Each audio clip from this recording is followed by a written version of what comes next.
மாதம் பூக்கும் கொன்றை பூக்கள் போல சேலை கொண்ட பெண்ணின் அங்கம் தோற்றம் காட்டுதே.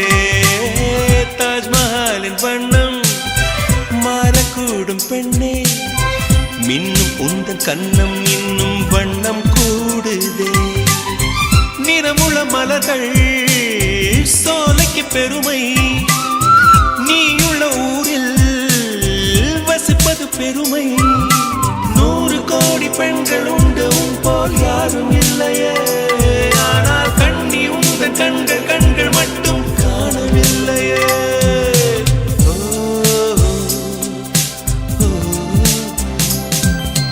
20 கோடி நிலவுகள் கூடி பெண்மையானதோ, என் எதிரே வந்து புன்னகை செய்ய கண் கூசுதோ.